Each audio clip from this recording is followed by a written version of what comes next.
Hey, what's up everybody? Digibro here with the return of something you guys have been asking me to do for a while. The 10 must-see anime that you can watch right now series. I made 2 of these about a year ago. I said I would do them every month, and then I never did another one. But I've been asked about it almost constantly since then, so I thought, hey, it's finally time to get around to it. So the concept of this segment, for those who don't know or have forgotten, is that I talk about 10 shows which are pretty great that I would recommend watching that you can watch online for free legally. Now, I'm not necessarily saying you have to watch these shows on the websites that I name, but I only want to talk about shows that I know you can watch legally, just because it's more convenient for everybody. Obviously, not all of these shows are going to be available in every region. If you don't live in the US or wherever these are available, you might have to look elsewhere. Just go wherever you can, because some places don't get a lot of anime, and it sucks, but, find it. Type into Google, watch, name of show, you'll get a stream site. So first up, I'm going to talk about a fairly popular anime that came out in 2008 and had a sequel, I think, in 2010, Spice and Wolf. This is a show about economics, as people call it, moe economics.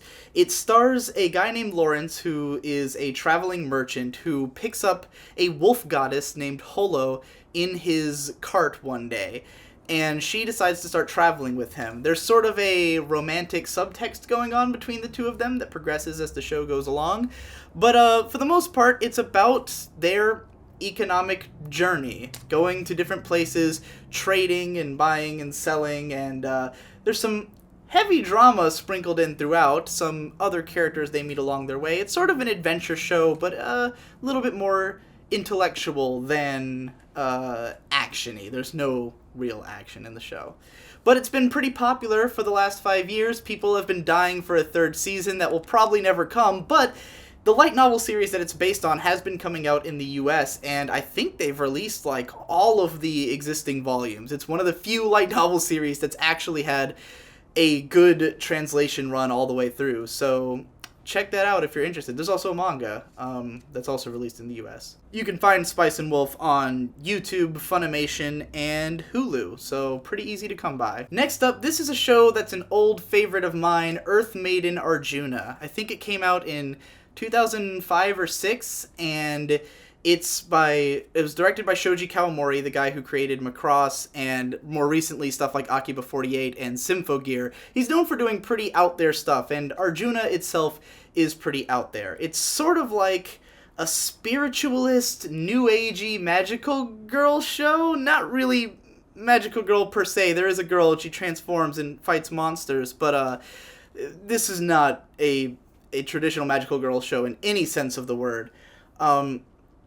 The best way I can describe it is that it's about pollution, it's about what humanity is doing to the Earth, and the Earth sort of trying to recuperate itself. It's about how humans have gotten away from nature and how we can try to get back to nature. It's very preachy, I won't lie. This show has an agenda, very clearly, but it handles it in a very entertaining and interesting way, and it's got great characters, a great story, and it's only 13 episodes. It's got a phenomenal soundtrack by Yoko Kanno, who you probably know from stuff like Cowboy Bebop or Ghost in the Shell Standalone Complex or Wolf's Rain or any of the great shows she's worked on.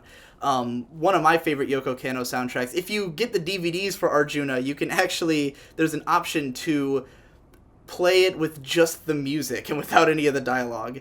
And I even have the soundtrack. It's right across from me. I'm looking right at it. But anyways, you can watch Arjuna on Hulu. I think that's the only place that has it legally, but it used to be one of my favorite shows, so I definitely recommend it. Up next, another one of my favorites, this one from 2010 that I really need to rewatch myself, Sound of the Sky, or Sora no Oto. This is a show that a lot of people expected to be sort of a cute girl's slice of life show, and at first you could be forgiven for mistaking it for that, although it takes place in a very interesting location. It's about these girls who are in a army or a military band, basically. They play the the music for battles, essentially. Although at this time their outpost is not in the middle of a battle, but the main character gets transferred to this outpost in this town that's sort of like a Spanish French influenced city. It's very interesting, very gorgeous backgrounds, a very interesting setting that you won't get in any other anime. I'd compare it most strongly to maybe Haibane Renmei or something like that. This interesting European-looking place where she goes, and at first it's about her meeting the other members of the team, sort of getting to know them, and it is more of a cutesy fun time. But as it goes, it starts to get more dark, involve more themes of war, and it reaches an interesting climax. This show was definitely a hidden gem at the time it came out. Not a lot of people watched it, but those who did all thought it was great, and it's sort of become a cult classic over time. And it's available on Crunchyroll, so I highly recommend it. Go check it out. It's, if you like the cute girls aesthetic, but you've always wanted a show that kind of gets a little heavier or does a little more with the concept, this is definitely the kind of show for you. Up next, continuing the trend of cute girls, but in a totally different context, more of a shoujo magical girl show, Princess Tutu. This is another huge cult classic, one that people love. Hey, wait, I've got a girl from Princess Tutu right here, Ahiru. This is a show that is sort of it's almost a ballet. A ballet is the major theme of the show. The main character, Ahiru, is a ballet dancer, and she becomes a magical girl who is the White Swan, I think is the name of the play. That play is involved a lot here in this show. How do I explain this? It's a dark magical girl show, but not dark like Madoka, like people are dying, this is so dark. It's dark like it's a tragedy. It's sad. It's heartstring pulling. It might make you cry. It has an interesting formula because it starts off like most typical magical girl shows where the main character is just sort of helping people to get over their problems, but instead of fighting, she uses dance, and there's some gorgeous dance sequences, very well scored with classical music, that I think would make great AMVs if you've had any song you wanted to see characters dancing to. But it's heartbreaking and sad and adorable, and it's a classic, and I guess everyone should watch it. It's on Hulu. I think that's the only place that has it. Next up, 1990s classic mecha series, Martian, Successor, Nadesico. I believe this came out in either 96 or 97, maybe even 98. Nadesico is sort of a parody of the mecha and sci-fi genres of anime. And if you've seen a lot of classic sci-fi and mecha shows, you'll appreciate Nadesico a little bit more. It's a dark parody in a weird sense. A lot of the show is comedy. A lot of it is just tongue-in-cheek, jabs at these genres, but it actually has a really interesting sci-fi narrative, and it's a war story, and it gets very dark from pretty early on. So this is one of those that I guess I'd compare it to something like Gurren Lagann, where it's obvious that it's a commentary on its genre, and it doesn't take itself seriously, but does manage to have a really engaging and interesting storyline. It's not as hyperactive as Gurren Lagann, because it's a little bit more classic and older, but if you're into 90s shows, you'll definitely be into this. If you're into older mecha and sci-fi shows, you have to watch this. But even if you're not, I think it's a great show. I was not into those shows when I watched it, and I still enjoyed it thoroughly. It has a great cast of characters, a lot of really memorable scenes and lines of dialogue, and a great opening theme. So go and check that one out. It's on YouTube and Hulu. All of it's on YouTube. That's always helpful. Next up, if you want comedy, and you want it quick, you want a short, to-the-point comedy series, I highly recommend Detroit Metal City. Especially if you're into metal music at all, you must watch this show. Detroit Metal City is a 13-episode, but each episode's only like half-length, comedy series. It's very spastic and very crude and very dumb, but fucking hilarious. It's about this guy who's the lead singer of a metal band. under the name Krauser II, and he's just this evil, crazy motherfucker who all of his fans know him as, like, this murdering, rapist, terrorist, and they all think he's the most evil guy alive. When in reality, when he's not on stage, he's this complete beta wimp who just wants to play Swedish pop music. And that's his dream. And there's this girl he's in love with, but he doesn't have the courage to talk to her. And he hates metal. He doesn't want anything to do with it, but this personality of Krauser takes him over and forces him to perform heavy metal. And it's great. The show has amazing metal music. I would say, if you're into metal, get the soundtrack to this show.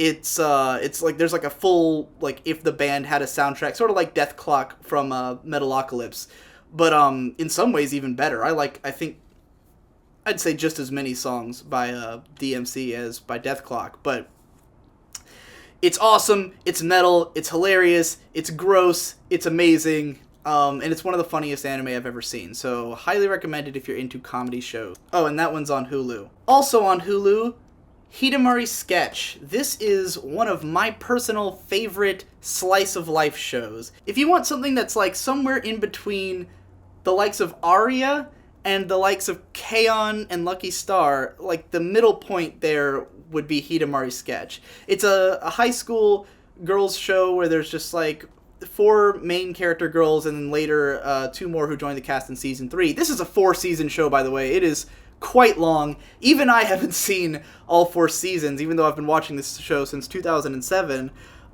because it's just so long, and it's so relaxing, and there's not really any plot to speak of. It's just a show you watch to calm down, watch some friends interact, have a good time. It's a show you can throw on whenever. A great way to do it, because the show is actually not told in order. Every episode corresponds to a date, like a calendar date, like, so one episode might be January 1st, one episode might be December 3rd or something, but they're not in order. And a great way to watch this show is to watch each episode on the day that it takes place, and just spread it out over the course of a whole year. Although I think the later seasons might not follow the same formula, because they do actually advance this, like, the characters grow up and they continue through school and everything. But anyways, this is just a quiet, nice show. It's nice. If you like watching characters just interact, and you get to feel like you're part of this group of friends, like you're just observing from the outside, having a good time. Really interesting visuals in this show, because it's directed by Akiyuki Shinbo and animated by Shaft, so you get a lot of the Shaft style that some of you may have come to know and love over the years. And I will say that the first 2 episodes didn't sell me on this show. And every time I rewatch it, I really have to get to episode 3 before I'm, like, really into it. So if this seems like your type of show, but the first 2 episodes don't impress you, maybe continue a little bit more. But I love it. I've watched the first season countless times because I just think it's such a good take a load off show. Just, Hidamari Sketch. I feel good about life again. Now, if you're totally not into that fucking chillax bullshit and you want some hard drama, some mystery, some plot twists, some energy, you need to watch Gankutsuou, The Count of Monte Cristo. This is Gonzo's anime adaptation of The Count of Monte Cristo, circa 2005 or 6, I think. Very out there art style for this show. They made it look really weird. There's these, like, interesting textures and stuff that they used on the show, a weird blend of 3D and 2D art. It looks like a total clusterfuck, but the show is literally an adaptation of The Count of Monte Cristo, but set in space in the year, like, 20,500 or something. Like, characters are in Neo-Venetia, on the moon, and all this stuff. Like, but, and it takes a focus on the character Albert, who is sort of a minor character in the book, and it takes the focus away from the Count, and instead of presenting him as the book did, as, like, this really do-goody sort of tragic figure, he's more presented as a bad guy, like a scary, antagonistic force.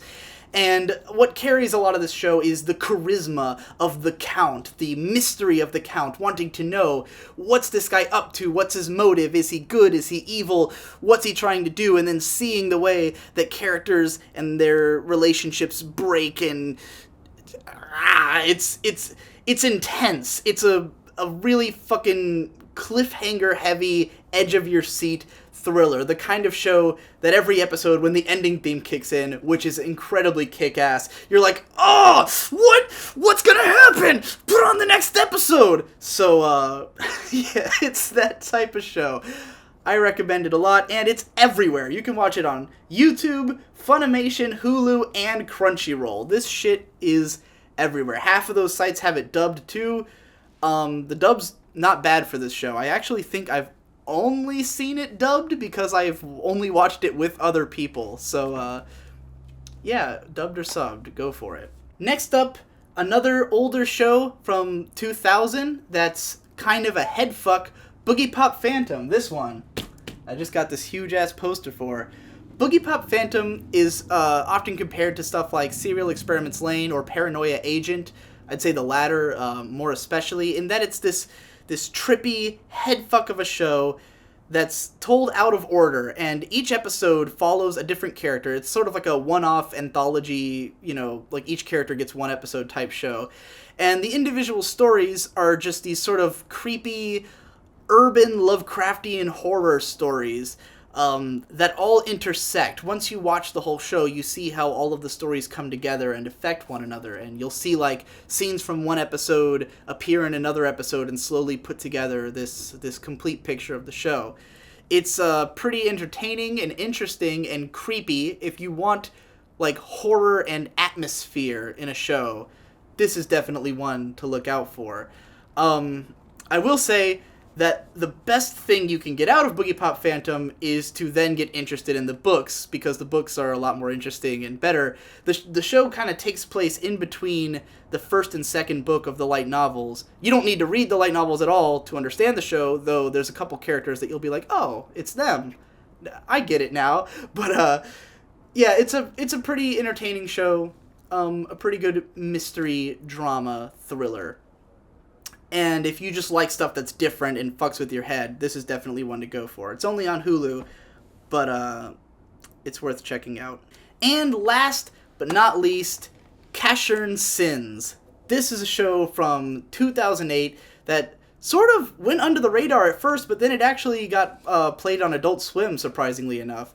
But Casshern Sins is this dark adventure show. I'd compare it most strongly to like Mushishi, which actually it has the same background artist and animation director, I think, as Mushishi. So it's a similar show about a character sort of wandering this world and encountering different people and different scenarios and these sort of interesting stories, most of which are dark because it's about a world that has just ended.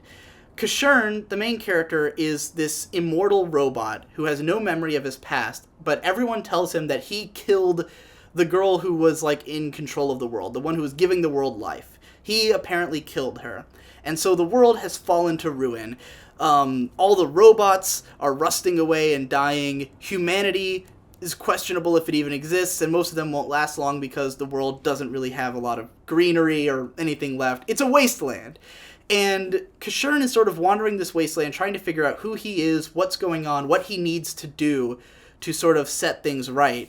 And everyone wants to eat him. All of the robots in the world think that if they eat Casshern, they will gain his immortality and his perfect, beautiful body. So, yeah, this is sort of a trippy and interesting show. It's very slow, very introspective, but it's beautiful to look at. It's, in my opinion, I honestly think this might be the best looking anime ever. In terms of just background art that is always memorable and gorgeous, character designs that are awesome. It's they're very 70s looking, but they're actually designed by I think his name, I'm trying to read it. I have an art book for him over there, and I'm trying to read his name to remember it. But he did the character designs for Heartcatch Precure and Ojamajo Doremi, which are very different styles of shows, but they have the same kind of look. But the design work is gorgeous. The soundtrack is fucking incredible. It's this bombastic, evil-sounding soundtrack when it needs to be, and at other times this quiet, somber, sad sounds of a world coming to an end. I'd say, as an audiovisual experience, this show cannot be beat. It is just tops. Maybe something like Kill La Kill can come close. And of course, you know, personal taste, whatever. Personally, I think this show is fucking beautiful. I found it on Hulu, Funimation, and YouTube. I don't recommend watching this on YouTube because they only have it in like 480p, and the show looks too good to do that to it. Like, I recently rewatched episode 1 like in full HD, and I was like blown away. And then I tried to show it to someone on YouTube, and I was like, this is not the same. This is not the same show. So very recommended you watch this in the best quality you can find it in, which would probably be Hulu for streaming, but I wouldn't really know. So yeah, check out those 10 shows. I know a lot of people have told me that they actually watched all the other shows I recommended, so get on it, guys. Let me know when you're done with these, and I'll make another one of these videos. How about that? Because eventually I will run out of shows that are great that you can watch legally for free. Thanks again for watching, everybody. I'll see you in the next one.